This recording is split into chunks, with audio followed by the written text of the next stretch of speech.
Senator, I want to play for you three things back to back of what Tim Walz said last night because they're just absurd. Cut number 18 for Senator Cotton, 19 and 20. They'll start jacking up the costs on the middle class. They'll repeal the Affordable Care Act. They'll gut Social Security and Medicare. And they will ban abortion across this country with or without Congress. If you're a middle-class family 18. or a family trying to get into the middle class, Kamala Harris is going to cut your taxes. She's taken on the predators and fraudsters. She's taken down the transnational gangs. It's absurd, Senator. It was just a pack of lies. Yeah, Hugh, that's why I don't take the time to watch the Democratic National Convention, because you hear such nonsense. First off, Kamala Harris and Tim Walz and Democrats saying they're going to bring down costs for the middle class is like O.J. Simpson saying he's going to find the real killer. It's excuse me, it's Joe Biden and Kamala Harris who gave us generational inflation. In fact, Kamala Harris cast the deciding vote, literally, in her role under the Constitution as president of the Senate for the $1 trillion tax and spend bill that ignited this inflation back in 2021. And you heard her just last week admit that the price of bread is too high and the price of eggs are too high and the price of meat is too high, as every family who goes to the grocery store knows. But it wasn't too high when Donald Trump was president. And that's just the things, along with gas, that people see every single week.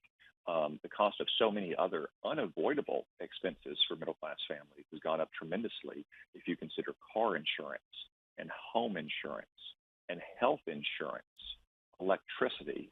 These are all up at unsustainable levels for working-class families. The only way to get costs under control, stop these tax and spend Democrats, to elect Donald Trump to the White House and put Republicans back in charge of the Senate. Now, Senator, I had been expecting quite a bump from the month of joy and no questions from the media, followed by 2 nights of the DNC. But YouGov economists came back with a margin of error difference between Harris and Trump.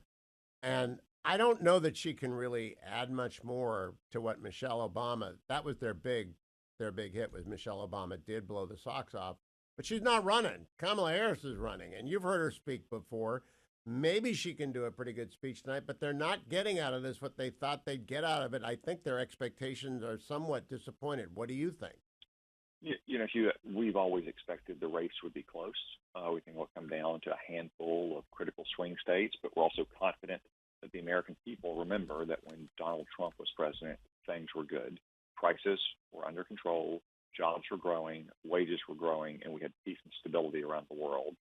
Joe Biden and Kamala Harris in charge, everything has gone to hell. Middle-class families can't afford prices.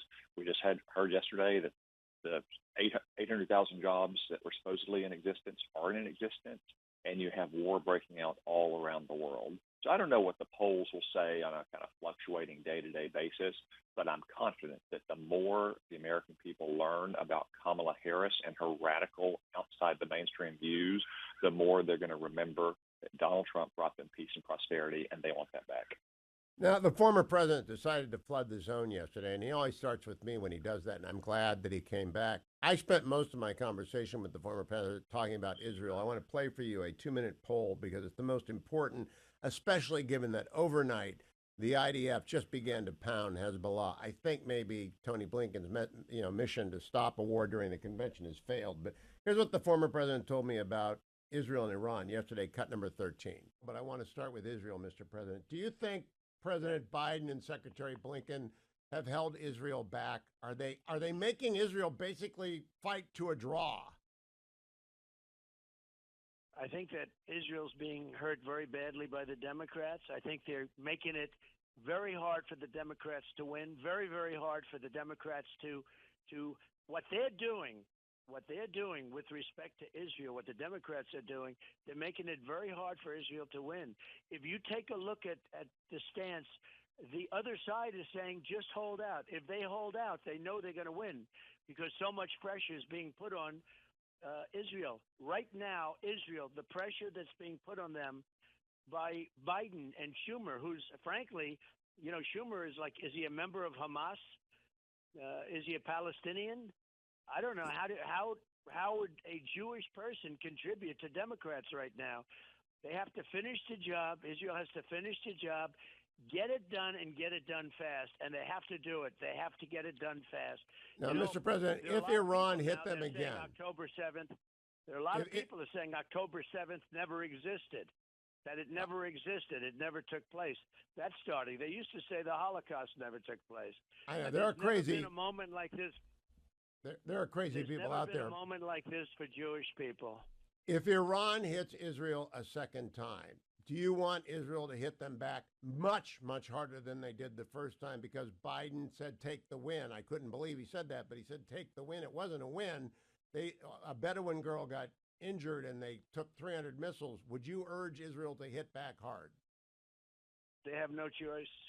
Otherwise, it's never going to end. They have no choice. There has to be retribution, and it's going to have to take place. And the worst thing they have going is Biden. Now he's out at a beach again someplace. Somebody says he looks good in a bathing suit, so spend your time. So on there the you beach. heard Senator You talk- Cotton. There has to be retribution. Do you agree with him? And do you think that helps deter Iran? Because they've got to understand Netanyahu will just crush them if they hit again.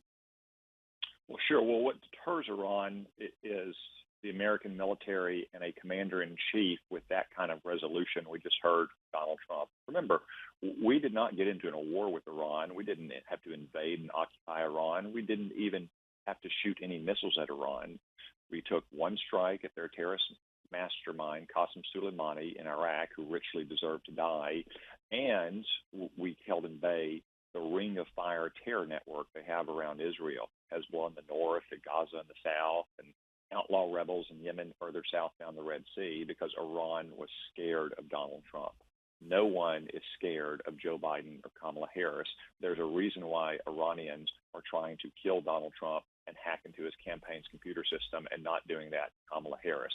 They are rooting for team appeasement, which is exactly what Kamala Harris has tried to do for 4 years.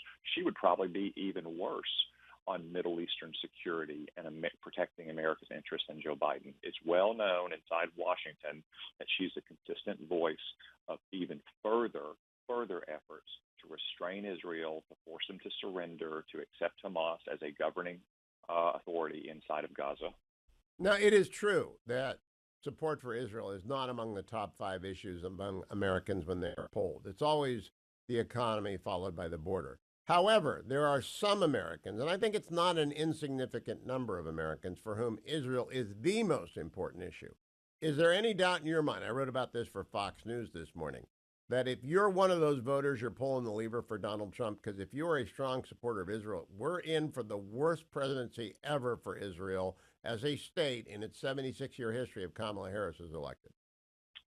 I think so, Hugh, and I also think that those Americans, and they are a legion, for whom support for Israel is critical, also believe in a strong posture for America's interest around the world. It's a very, very rare voter who wants America to support Israel to the hilt, who then supports, for instance, weakness and appeasement towards China or Russia or other adversaries. And all of those voters, and again, they are legion across the country, to include in these key swing states, know that Joe Biden and Kamala Harris are weak. They're not strong. They lack confidence in America. They propose to cut the budget of the military every single year they've been in office, and Kamala Harris would do even worse. You know, there are a few podcasts I listen to every time they drop, Senator. One of them is Commentary, another is Ruthless. Commentary has been very objective in saying that, look, there have been some very good moments at the Democratic National Convention. That's why I love Podhortz and Abe and the rest of the gang. I also didn't know that you'd been roasted by them a year ago. I would have bought tickets for that. I would have brought things to throw, et cetera. But when Commentary is complimenting the DNC, do you worry about the number bump that they will get? Well, Hugh, I think a lot of what you've seen over the last month might reflect the traditional kind of coalescing around the candidate that a party chooses. So I don't know if there'll be a big polling bump coming out of the DNC. There may be, there may not be, who knows. But I do know this.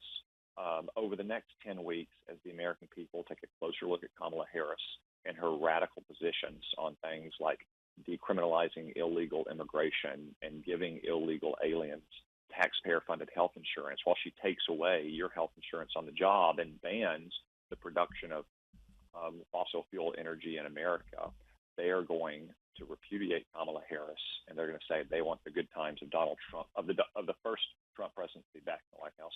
That's it. I think they want the Trump economy back.